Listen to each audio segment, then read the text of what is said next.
Ladies and gentlemen, welcome back to Lettermen Live, presented by Wendy's. Two faves for just $7. It's gotta be Wendy's. Terms apply, of course. Go to Wendy's right now. You can get a crispy chicken sandwich or a spicy chicken sandwich, 10 chicken nuggets, $7. Dave Single, 10 chicken nuggets, $7. Dave Single, spicy chicken sandwich, you guessed it, $7. It's Lettermen Live. It's presented by Wendy's. Two faves for $7. It's got to be Wendy's. Of course, terms apply. Mick Walker is on the other side of your screen. I am just Spencer Holbrook. Let's talk, Mick. First of all, I just got back from the NFL Combine on Friday, but I recovered by Saturday night. The Combine is an absolute grind, and it's not just a work grind. It is also a go have fun grind. I'm back. I'm well rested. I'm ready. I've sweated out the fun of the Combine. How are you doing after a February/March weekend? I'm doing fine, man. Today's the day. Today, March 4th, is the day I've been excited for a while. You got the baseball home opener in Bill Davis Stadium, and you got a basketball game. So being able to do both those events in the same day will be fun. Excited to cover that tonight. But in the meantime, I think we have some football news to talk about because football makes the world go round, and at least in Columbus it does. For sure. Buckeyes are on the bubble. We'll talk about that on the message board, the Lettermen Lounge message board. We'll see if the bubble bursts on Tuesday night. The baseball team season opener in our eyes, because once you play in Columbus, the season starts. Buckeyes have the home opener tonight. Justin Hare's home debut there at Bill Davis Stadium and Nick Swisher Field. It's an interesting time in Ohio State athletics. We're going to talk a little bit about the football team, though, because it's what we do here, Mick. People come here for the football knowledge and the football news. Knowledge, that's a relative term because we haven't talked to the Buckeyes in 6 weeks since the national championship game. Ryan Day has not spoken to the media since January 21st, aside from some TV interviews, some other interviews with select folks. So we're going to talk, we believe, on Friday with Ryan Day with a bunch of assistant coaches. We'll see what happens. I believe that's going to be what happens on Friday. But in the meantime, the Buckeyes have hired 2 additional defensive staff members to go along with Matt Patricia, who they hired as the defensive coordinator a few weeks ago. One of them is Tony Washington Jr., who was the outside linebackers coach and defensive line coach at UCLA last season. He will now enter the Ohio State outside linebacker defensive line room. We don't really know what that role entails. But it's interesting because there's a lot of rumblings about C.J. Hicks's future on the edge and Kenyatta Jackson as a stand-up edge or as a true speed edge rusher. That's Tony Washington Jr.'s specialty. He's a former Oregon linebacker, played 4 seasons in the NFL, 2 on a roster, 2 on a practice squad. Actually lost to Ohio State in the 2014 national championship game. Interesting story there. Just now that he's on the Ohio State coaching staff, Lettermen Row reported that news on Saturday, and then. Additionally, Lettermen Row reported on Tuesday morning at about 9:30 a.m. that the Buckeyes are re-adding or bringing back, if you will, Miguel Patrick, who was a 2-year quality control coach at Ohio State in 2021 and 2022.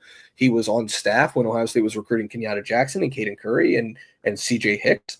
And then he went to be the defensive line coach under Trent Dilfer when Dilfer got hired from a Nashville high school to be the UAB head coach. 2 coaches from Ohio State staff go to UAB, Miguel Patrick and Riley Jeffers. Jeffers is the tight ends coach still at UAB. Patrick was the defensive line coach at UAB for 2 years, let go in December, and now he will be back in Columbus, according to multiple sources from Lettermen Row. So, Mick, how do these hires hit your ears? What is your impression of these hires, and what do you think the impact of these hires could have? Because Washington is a Los Angeles native, fertile recruiting ground, and Patrick is a Georgia high school football coaching, not legend, but I would say big timer. He won a state championship in 2019. He coached at Cedar Grove, which is kind of a powerhouse down there in the Peach State. What is your impression of these hires? Yeah, you and I were talking long before we even knew these 2 names would come up, just because I think it's always interesting to see who Larry does hire for this spot or these spots, because he has to do this every kind of 2 years because guys will get hired away, just like Alan Clark got hired away at Texas. So to see who he kind of eyes and picks out to kind of be his right-hand man or his right and left-hand man in this situation, it was going to be a fascinating hire. And I think from the recruiting perspective, before we kind of dive into the off-field stuff, which I think you would do a better job at, recruiting perspective, I think you mentioned with Tony Washington Jr., he's a guy that was director of player development, I believe, at Oregon for a year or two before he kind of got onto the field in Eugene. So obviously he has some ties, like you said, to recruiting in Southern California. I believe he played a big offer in Ohio State, offering Richard Wesley on a what is that? Would have been Monday night, who's the number 2 prospect in the 2022 or 2027 class. He attends Sierra Canyon High School. Tony Washington was recruiting him at UCLA, knew him, and he'd even tagged him in the offer. Wesley tagged Washington Jr. in the offer. So I think that played a role in that. So you already see that. And with Miguel Patrick, he was a guy I went back and we were doing some photos, looking for some photos of him before this. And there was different prospects from Georgia and running back prospects, wide receiver prospects that he was kind of standing around and kind of standing with at these camps when he was here for the year or two that he was at, just kind of spending time with their parents and their families, kind of because he knows that lay of the land down there in the Peach State. So from a recruiting perspective, I think these guys can be very important to what Larry Johnson does, because let's face it, at this point, Larry needs some people to help supplement him on the recruiting trail. And I think these 2 guys can do that. Yeah, it's not that Larry's name doesn't carry weight anymore. It's just the fact that you want to put a good staff around him. There are questions about his future every single recruiting cycle. And if you have a good young staff around him of guys who know what they're doing, that can help alleviate some of that. Saying like, hey, it's not just this guy that you're committing to who may or may not be here in 4 years when you graduate and go to the NFL Combine. It's like, hey, these guys have the opportunity to stay with you through these 4 years no matter what, because they're younger, coaches. I don't know. I think Larry is still a very active coach. I love watching him do these drills still in the summers. We get to watch him do individual drills with some of these recruits, and it is startling the energy that Larry Johnson still carries. This is not an ageism thing. This is not a ableism thing at all. Larry is still very active, very spry. I saw him at the NFL Scouting Combine, walking around, getting ready to watch his guys work out on Thursday. And you come away still impressed with just the way he carries himself. This is not a question of, will one of these guys be the real defensive line coach at all? It is a matter of like, hey, surround him with the best young people possible, because he's the legend, but the young guys can relate to these kids more. And so I think that's something that is important. And then also now you have a guy on the defensive side who can help you recruit Los Angeles. You have a guy who can help you in the Georgia area. You've had success in Georgia. You've got Caleb Downs on the roster. You've got Edric Houston on the roster. There's beginning to be some proof of concept with Georgia players leaving not only Georgia, but leaving the South entirely, not playing in the SEC, because the common misconception is that you have to go to the SEC to play high-level football. Well, Ohio State's part of 2 straight Big Ten national championships. They're active in Georgia at all times, and I think Miguel Patrick brings a layer of that, respectability from Georgia kids. And so I love it. I think that it's great. Multiple sources tell us that Patrick has been in the building for just a couple of days, but all signs indicate that he will be, in a coaching role in some capacity, and we'll see what exactly that capacity is. I just know that he has been added to the staff, according, like I said, to multiple Lettermen Row sources. So, I like these moves. I think that they indicate that the Buckeyes are serious about the trenches. They are serious about cross-training CJ Hicks and maybe even a couple other guys at the positions. And so we'll see what's said about all of this on Friday and how this shakes out when we talk to some people. But I like it so far. Yeah, and I think just to go back to what I said earlier, supplementing Larry Johnson on the recruiting trail is, like you said, it's not because he is old or because he's lazy. I think the guys that he is recruiting, he recruits very actively, as much as Larry Johnson believes should be necessary and as active as he can be. But there's also just become a standard in a modern age of recruiting. And I think it's part of what drove kind of Justin Fry to look towards the NFL. Is there's just kind of this standard, this belief amongst recruits that you should hear from these coaches every single day, hear from them about different conversations. And I don't know if necessarily Larry Johnson agrees with that. That's probably not always been his process. And I think he does reach out often. I think some guys hear from him daily, whether it's a scripture or different things like that. But there's guys like, whether it's Tony Washington Jr. or Miguel Patrick, who, send texts to parents every day, check up on how these guys are doing in school every day. And I think recruits appreciate that. So to have 3 guys being able to do that instead of just one will be big. And like you mentioned, when it comes to recruiting Georgia, I think they've already offered 3 or 4. I saw multiple of them while we were in Atlanta for the national championship. You're talking Deuce Geralds, Bryce Perry-Wright, Dre Quinn. Those are 3 4-star defensive linemen in Georgia that they're already offered in recruiting. And I think Miguel Patrick being on staff for now should help the Buckeyes, even if he doesn't know those 3 prospects directly. I imagine he at least knows somebody or knows people that can help him build that relationship in a pretty quick manner because of his ties to the Peach State. Yeah, it's just beefing up the staff. And we've talked about on the offensive side, the Buckeyes hired Wendy Laurent to help out. They hired two different offensive line coaches. Former Purdue offensive line coach. They hired an offensive line coach that has more experience than I have life experience. In Charlie Dickey. So he was at Oklahoma State. He was at Kansas State. He was at Utah. Like, they're building out a staff of experience, but also some recruiters, but also some just guys in the building to be there and help scout, to be there and help with practice because of the coaching limits being expanded. So I'm a big fan of what Ryan Day is doing this offseason. Obviously, the offensive coaching staff has a lot of questions because they promoted from within, but bringing in Matt Patricia, it's a question of we'll move to some, but when you start adding some of these recruiters behind the scenes, you start to see like, okay, like Patricia's coming in to coach ball.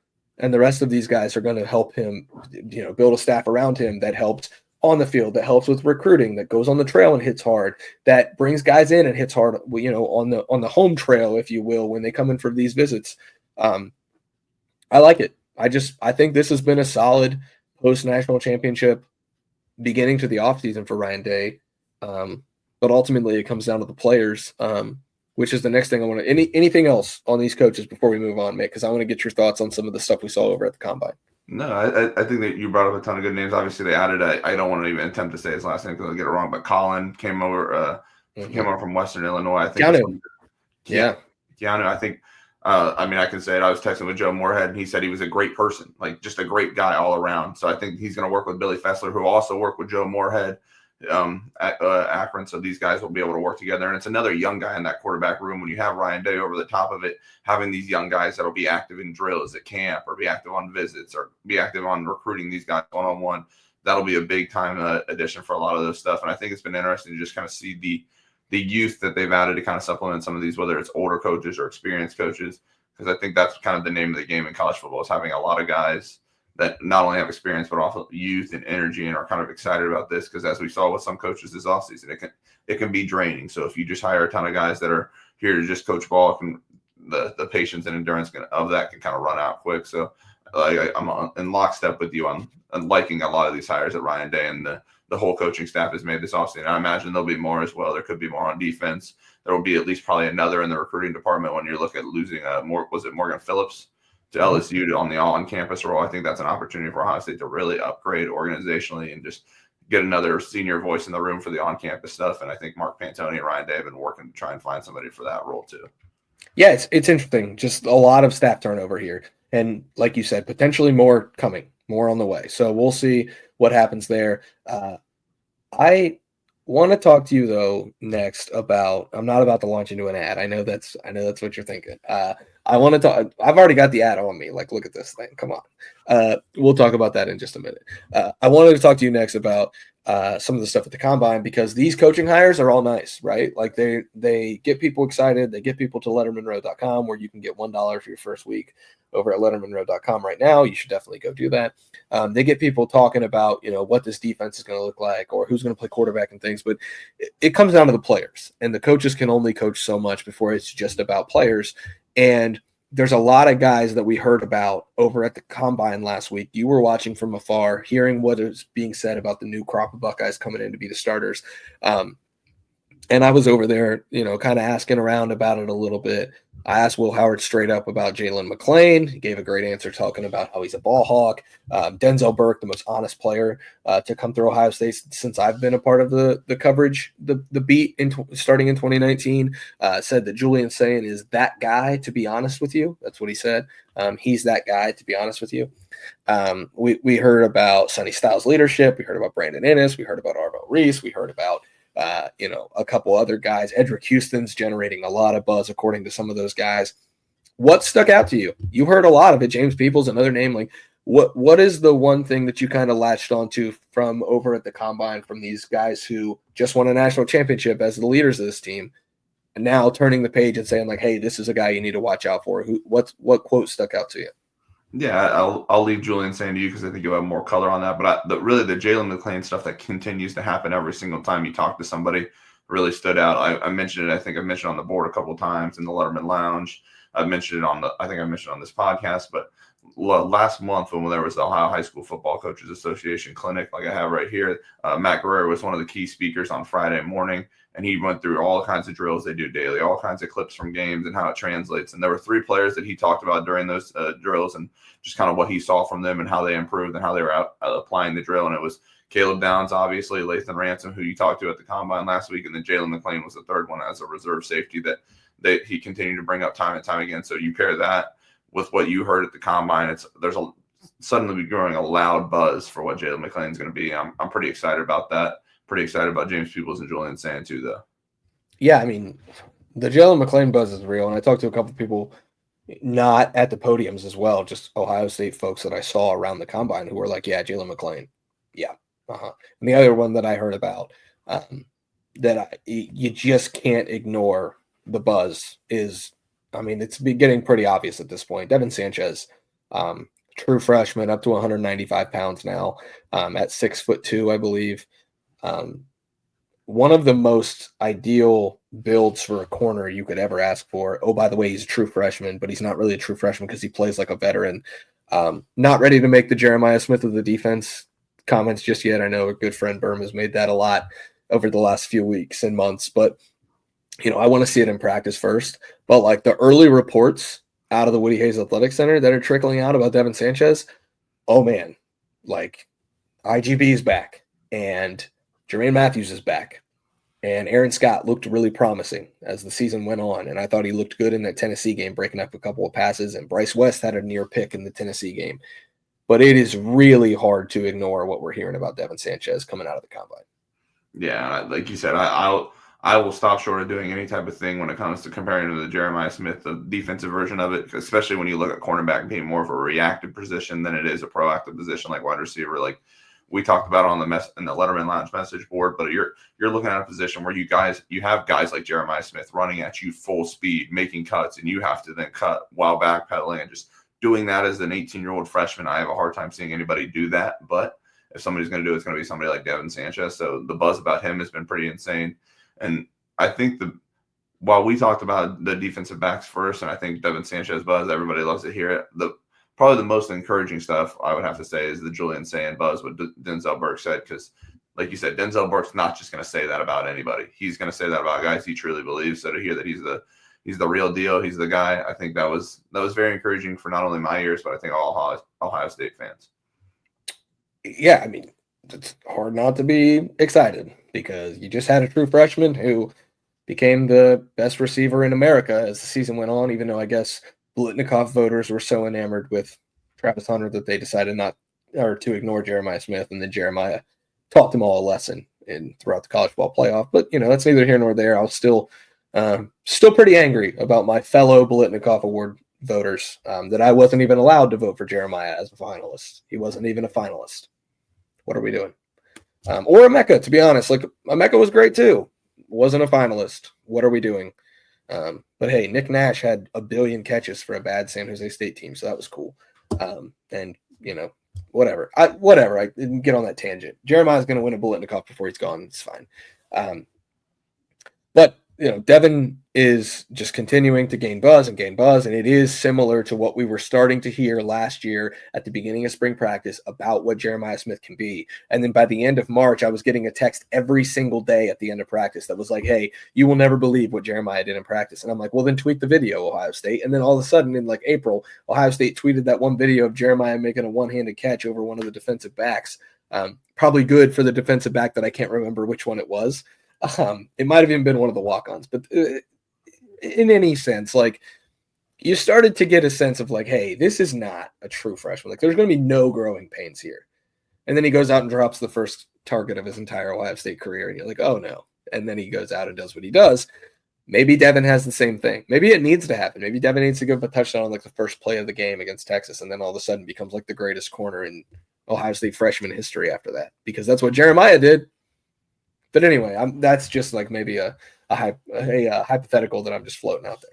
Nick, next, you know it, you love it. It is Wendy's 2 for $7, 2 faves for $7. Dave's single, 10 chicken nuggets. Dave's, crispy chicken or spicy chicken with 10 chicken nuggets. However you want to pair them together, it's 2 faves for $7. Of course, terms apply. Participating Wendy's. It is Lettermen Live presented by Wendy's, and that is going to bring us to our dynamic duo, which is what I am going to talk about because my dynamic duo, from what I heard over at the Combine, is the backfield. It is Julian Sayin and James Peoples, 2 second-year Buckeyes who are gaining a lot of buzz right now. Yeah, I think that's probably the only dynamic duo you can go with after the Combine buzz. Obviously, it helps to have all those wide receivers, but to have those two new guys in the backfield, you have a dynamic duo of the transfer offensive tackles and Ethan Onyanwo and Phillip Daniels, who hopefully can come in and play impact minutes for Ohio State and block things up for Julian Sayin and James Peoples. But I think probably one of the most important duos for the entire dynamic duos for Ohio State's entire season next year is Julian Sayin and James Peoples. And if it's not that, I think the dynamic duo of who we talked about, Jalen McLean and Caleb Downs, would be right up there too. When you look at what Ohio State is losing with Lathan Ransom, what they need to be able to do with this defense next year, and how the expectations are going to be after having such an amazing defense this past season. Those two dynamic duos, coupled with all the combine buzz, safeties, and then the backfield is where I think all eyes should be at, especially after what Lettermen Row heard in Indianapolis. Well, here's the thing. Like, there's potential dynamic duos. Like, Jalen McLean and Caleb Downs are a potential dynamic duo, but that kind of eliminates Malik Hartford from the conversation. There's potential of Kenyatta Jackson and Caden Curry, but that eliminates the other defensive ends. There's potential of these defensive tackles, Edric Houston, Caden McDonald, most notably. But, like, if Jason Moore has a really good camp, then we're going to have to talk about a terrific trio and see if Wendy's will model its entire menu after the Ohio State defensive line. So, like, and the tackles, there's potential there for whether it's Phillip Daniels or Ian Moore with Ethan Onyanwo expected to be the left tackle. Like, we don't know a lot of these, but what we do know is there's a front runner at quarterback and there's a front runner at running back. And so, entering spring, what needs to become a dynamic duo if Ohio State is going to repeat or have any shot of repeating, get back to the college football playoff, win the Big Ten for the first time since 2020, like, it has to be James Peoples and Julian Sayin. Denzel Burke said that Julian Sayin is that guy. He was asked by, I believe, Cleveland.com's Stephen Means, like, which quarterback would you compare him to? He smirked because he knew what he was about to say, and then he knew that he was in an NFL setting and it wasn't going to fly with people. So he stopped short of calling him C.J. Stroud, but there was talk by Will Howard of the ball coming off differently from Julian's hands, and the zip on the ball is unlike something that anybody has ever seen at Ohio State. And so you started to feel like those were the same things being said about the second overall pick to the Houston Texans in the 2023 NFL draft. So it's like, man, like, if Ohio State got another one just because Nick Saban decided to hang it up, like, it is starting to feel that way where it's like, spring practice is almost like a formality. And I'm not dismissing Lincoln Keenholz, but when you hear the things said about Julian Sayin, the expectation is that he will become the guy. And so as long as he takes care of business in his audition during spring and then the early stages of fall camp, and then James Peoples just really, knock on wood, stays healthy because he's the number one guy as long as he stays healthy, then the dynamic duo has to be really good if Ohio State's going to do anything of significance this season. Yeah, I think if the people on the Letterman Lounge message board, once again, first 7 days for your $1, I believe, or first week for your $1, you can get on there and join and kind of become part of it. But I think another dynamic duo that kind of everybody was talking about on the board yesterday would be the future dynamic duo of Riley Pettersson and TJ Alford is another one that I think there's starting to become some buzz about after these guys enrolled, after what you've kind of heard in Indianapolis. So I'm buying stock. I don't know if you can keep a couple Wendy's sandwiches for years upon years. I don't think they would recommend that. But the dynamic duo I'm putting some stock and kind of buying for the future is those two linebackers as well, based on what you heard and based on everything we've kind of heard from Letterman Lounge sources. Well, it's Letterman Lounge sources, Lettermen Row sources, it's On 3 sources, whatever you want to call it. Just don't call us late for dinner, I guess. You're hearing, again, I was told by somebody over at the Combine that CJ Alford is as advertised, which, again, I've said this before, like, On 3 listed him as like the 200 and some best player in the country. I think he ended in like the 100 and late 100s in the On 3 industry rankings, which is fine. But Ohio State viewed TJ Alford as like a can't miss top 5 linebacker in the class. And so when they say as advertised, it's not as advertised according to the rankings from the recruiting services. It's as advertised according to what Ohio State thought of him. And so that gives you a kind of a glimpse at how much they thought of him and then how much he's living up to that in the early stages of his Ohio State career. And then the guy that I've beat the drum for already, just because of the speed, the agility, the size, Riley Pettijohn, like what you're hearing about both of those guys from every angle, because you talk to a different source than I talked to. A couple weeks ago, you talked to him, then I talked to people at the combine. They were completely different sources from actually different sides of the ball. And all of a sudden, you're already hearing the same things from multiple people about these freshmen. It's like, oh, okay, they're onto something here. Like Riley Pettijohn's different. TJ Alford looks really good. Like when you start hearing it from different angles of the Woody Hayes Athletic Center, that's when you know you've got something. And that's what seems to be the case here with these linebackers. Yeah, and that's not discounting the current linebackers. I think Arville Reese is going to be very good. I at this point, the more I kind of see Sonny, and I got to talk to him last week a little bit off the record at the women's basketball game because he knows somebody that's on the team. Kind of talking to him, I think he's a guy that's really stepped up into a leadership role for the Ohio State defense. I think he's very excited about playing under Matt Patricia, but I think more importantly, I think he's just excited to be at Ohio State for another season, to be the guy that's kind of leading this defense, because I think that's an honor that he kind of carries on his shoulders, and he loves to have it. So I'm excited to see what he can do, as whether that's the Block O recipient, or whether that's as a captain, or whether he's in Las Vegas with you for Big Ten Media Days. I think there's a lot of that type of stuff coming in Sonny Styles' future. And I can see why, after kind of the leadership role he's taken on with this team. I think as long as he wants to go, he will be at Big Ten Media Days. That's my take. He was surprised to figure out that it was in Las Vegas. He had not heard that. They did not catch wind into the Woody Hayes Athletic Center that had moved from Indianapolis to Las Vegas. I think of all the events that the media has to care about, I think that's the one that the players and people inside the building care the least about. So yeah, I imagine the SID Jerry Emig probably just walks in and tells, hey, these are the 3 players we're going with, and Ryan Day will be coming with us, and we're going to leave here, have a suit, and we'll be good to go here for a couple of days. Yeah, I mean, and they get a free trip to Las Vegas. Like, I've never been to Las Vegas. I'm going out there for media days, but like I haven't been yet. So I'm pretty excited. Like, I imagine some of these guys would be. I would guess Sonny's going to be there. And Cody Simon talked about how he expects Sonny to be the Block O, and guess what? Cody was just the Block O. So you're looking for a veteran, leader, presence, all of the things that work ethic, all the things Ryan Day looks for in his Block O. Sonny's kind of got that. So he's definitely the leader in the clubhouse right now. I wouldn't be surprised if a couple other guys kind of emerged there. Carson Hinsman was an Iron Buckeye last year as the backup center in the offseason. And so like he worked his tail off. He could be in the running for that. A couple other guys just maybe crossing your mind as potential Block O's. But Sonny obviously has caught the attention of a lot of people as like a potential like lead candidate for that, which is just another piece of buzz that was kind of coming out of Indianapolis over there at Lucas Oil Stadium and in the convention center. Just all of these guys that these players are so excited to talk about and to continue to showcase as like potential stars here. The last one I wanted to talk about with you is when we've already kind of touched on him a little bit just because we were talking about the news hires.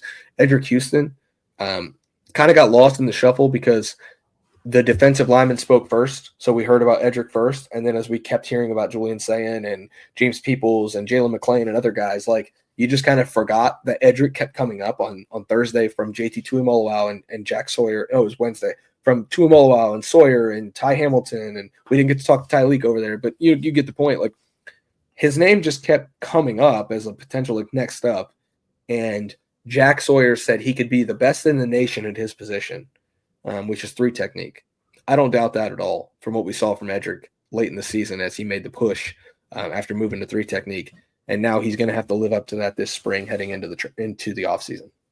Yeah, and I think that's another guy that obviously we're talking 2 years down the line. I don't know if it'll be at Las Vegas or it'll be on Mars, but 2026 media days or 2027 media days, whatever it'll be, whenever Edric is entering that 3rd or 4th year, he's another guy that I think leadership-wise, personality-wise could be there, because not only is he a guy on the field, I think he's a guy a lot of people respect off the field. He's got all the requisite, like, measurable size, speed, all that type of stuff to be successful. And I think he's got the work ethic and everything to also, like, act on it when he gets on the field this fall, hopefully against Texas and some of these big-time teams Ohio State plays, because they're going to need it from this defensive line. He's also like a bubbly personality. He's got like a $1 million smile, like always walking around the building, joking around with people, smiling. But then he gets on the field and he's just an animal who's going to rip somebody's head off. Real Buford energy from him, which fits because he's obviously from Buford, like a very much like a Buford kid. If you follow recruiting, you know some of these guys, like you know what I'm talking about. And so I think that he's got a lot of potential to be not just a star on the field, but like a darling off the field, where like the media loves talking to him and fans get to know him a little bit more and they start to like him a lot. And he is chucking offensive linemen out of the way to make sacks and tackles for loss in the run game. Like I have a lot of hope that Edric is really good, just because he seems like a really good kid. And we always say this: we don't root for the program, we root for the people. And like there are people who it's hard not to root for. And from just a year of experience being around Edric a little bit, it's increasingly hard not to root for that guy, because he's a lot of fun to be around in the limited time that we've been around him. 100%. Sonny Styles is another one of the guys. We could go down a long list. I mean, I root for Spencer Holbrook, another guy with the $1 million smile. That's the guy I root for. There we go. There it is. There it is. I think we're going to get out of here on that. Lettermen Live presented by Wendy's. We cannot thank our friends over at Wendy's enough for the sponsorship agreement and being able to talk about the saucy nugs and the 2 for $7 and the dynamic duos and the saucy take of the week. It's been a lot of fun with our friends over at Wendy's. It's Lettermen Live presented by Wendy's. It is Mick Walker. Of course, from Andy Backstrom and Tim May, who joined us on Lettermen Live presented by Wendy's before. Now we got Mick Walker and myself in here. It's been a lot of fun. Hopefully we can continue to do this every week. For now, we're going to go over to lettermenrow.com and continue to provide premium coverage of the Ohio State Buckeyes 365 days a year. Spring ball starts in less than 2 weeks now. Mick and I are getting geared up for that. It's almost golf season as well. I'll be out on the course a little bit as time comes and we get warmer weather. For now, again, we're going to go to lettermenrow.com, where you should go. $1 for your first 7 days. That's right, $1 for your first week over at lettermenrow.com. Mick Walker resides there. I reside there as well. We'll see you guys over at lettermenrow.com.